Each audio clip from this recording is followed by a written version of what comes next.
Film industry বেশ কয়েক দশক ধরে টালিগঞ্জের যাবতীয় ওঠাপড়ার সঙ্গে তিনি ওতপ্রোতভাবে জড়িত। অতীতেও যখনই সমস্যা তৈরি হয়েছে টলিপাড়ায়, অভিভাবক হয়ে এগিয়ে এসেছেন তিনি। এবারও অন্যথা হলো না। সপ্তাহখানেক ধরে চলতে থাকা সিনে পাড়ার জটিলতা কাটাতে উদ্যোগী হয়ে নিজের বাড়ির উৎসব ডেকে নিয়েছিলেন নবীন থেকে প্রবীণ পরিচালকদের। সেই ঘরোয়া বৈঠক মিটতেই সংবাদ মাধ্যমের সামনে এসে ইন্ডাস্ট্রির অভিভাবক বুম্বাদা জানিয়ে দিলেন, যা চলছে তা আদপে মান সম্মানের লড়াই। কিন্তু কি হয়েছে টলিপাড়ায়? পরিচালক রাহুল মুখোপাধ্যায়ের একটি ছবির বেশ কিছু অংশ বাংলাদেশে শুটিং হওয়া নিয়ে যাবতীয় সমস্যার সূত্রপাত।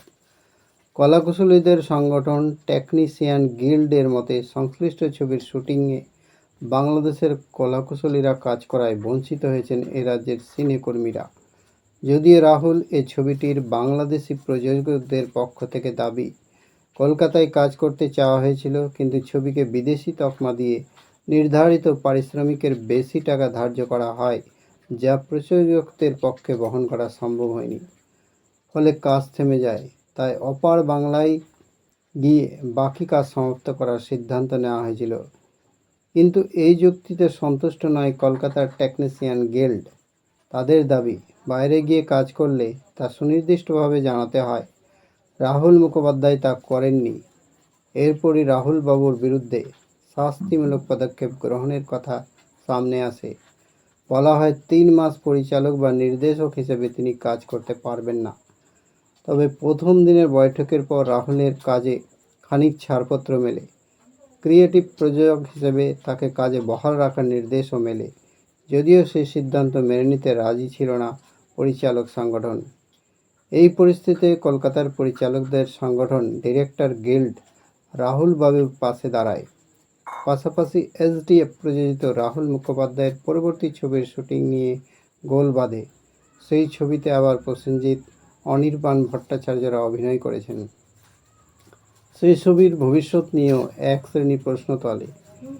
এই পরিস্থিতিতে সমাধান খুঁজতে সোমবার প্রসেনজিৎ চট্টোপাধ্যায়ের বালিগঞ্জের বাড়িতে সকাল সকালে বসে বৈঠক, যেখানে উপস্থিত থাকেন টলিপাড়ার প্রথম সারির একগুচ্ছ পরিচালকেরা।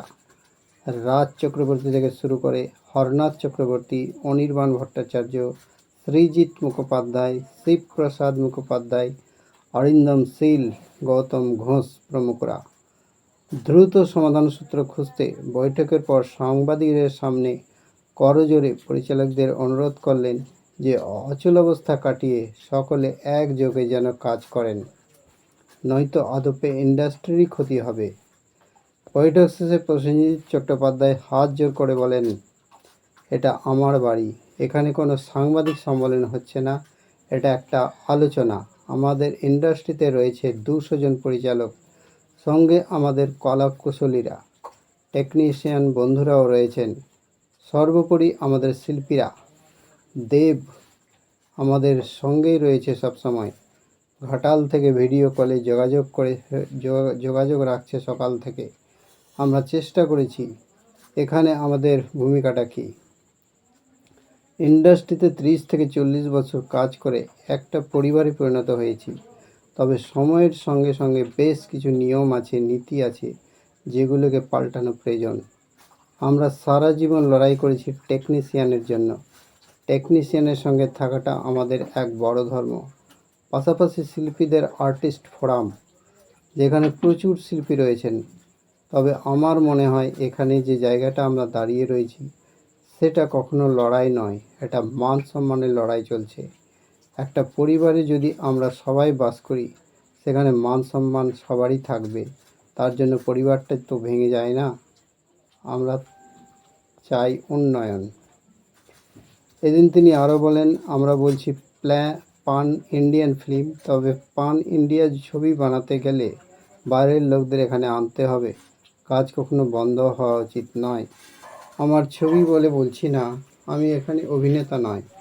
সমস্যা থাকলে আলোচনা হোক, তবে কাজটা চলুক। বুঝতে হবে এই কাজটার পেছনে শুধু কোনো প্রযোজক নয়, প্রচুর মাথা কাজ করে। তবে পরিশ্রমটা বন্ধ হয়ে গেলে আর বানাচ্ছি কাদের জন্য? দর্শকদের ভালো কিছু দেওয়ার জন্য। আমি বুঝতে পারছি না বিরোধীটা কোথায়। আজ বাড়ির লোকেরা এখানে এসে কাজ করলে উপকারটা কারা পাবে? আমি একদিন অনেকটা খেয়ে পেটটা খারাপ করব, না একটু একটু করে রোজ খাবো, এটা ভাবার সময় এসে গিয়েছে। কারণ সত্যি অনেক কাজ করতে চাইছে এখানে। হয়তো সমস্যা হচ্ছে, কিন্তু এই সমস্যাগুলোকে মেটানো যায় না। এটা অনেক বছর আগেই বসা উচিত ছিল। কিছু জিনিস সকলে মিলে আলোচনা করে মাননীয় মুখ্যমন্ত্রীর তরফ থেকে কেউ থাকলেন যার সাহায্য করলেন, এগুলো মিলিয়ে একটা সুস্থ পরিবেশ আসা উচিত। এদিকে আবার কলাকুশলীরা নিয়ে টেকনিশিয়ানস স্টুডিও আজই বিকালে বৈঠকে বসছেন সংগঠনের শীর্ষ পদাধিকারী স্বরূপ বিশ্বাস। বৈঠক শেষে তাদেরও সাংবাদিক বৈঠক করার কথা।